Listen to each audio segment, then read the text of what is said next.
Hello everyone! I thought it would be a good idea to give you guys a summary of the big how to expose Sigma FP RAWs for each of the RAW flavors. Hence, this video contains the highlights of the big one, giving you a bite-sized guide on the good exposure ranges for each ISO. You don't need to have watched the original video. I'll briefly explain the stuff I found relevant, so you know where the values I'm showing you are coming from and what they mean.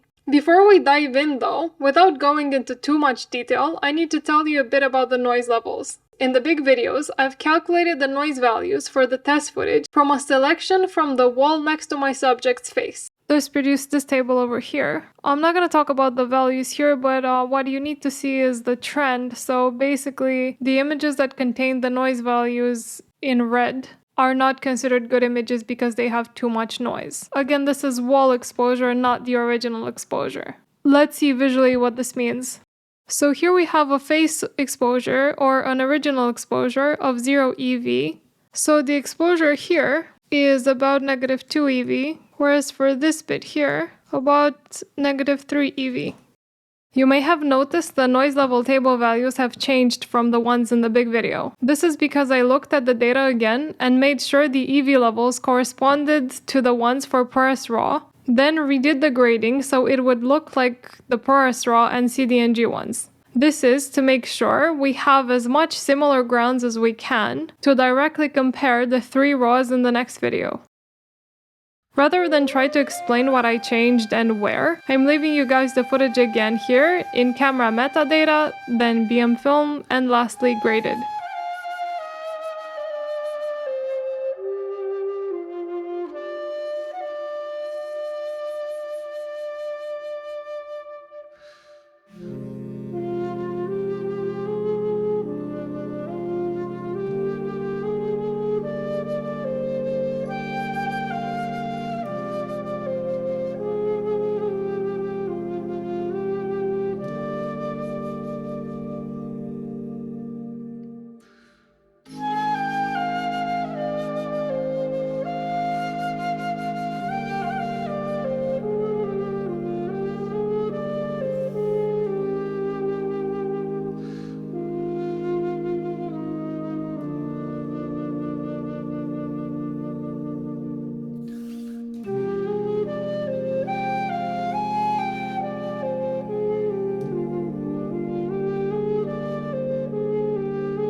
This column tells us what the minimum exposure level should be for the darkest object in the frame in order for the image to look good, not have a lot of noise. For example, for ISO 400, the minimum exposure value for the darkest object in the frame should be -4. This is the graph corresponding to the table that you just saw, which gives you the exposure values that you can have for each ISO in order for the image not to be clipped and not to have a lot of noise. Now I want to show you the footage that corresponds to the topmost and the bottommost of these values. So for example, for ISO 100, I'm going to show you the image for plus 2.5 EV and an image that contains an average amount of noise that corresponds to this value. In other words, for the overexposed images, what you're going to see is the first not clipped image from that particular ISO batch. So for ISO 1600, this is plus 5.5 EV. If we look at the exposure value, that's one f-stop higher than that image, we have clipped bits in that image. For the underexposed clips, you'll see the ones with an overall or average acceptable noise level, since because of the way I lit this scene, I have a big range between the face exposure and the darkest object.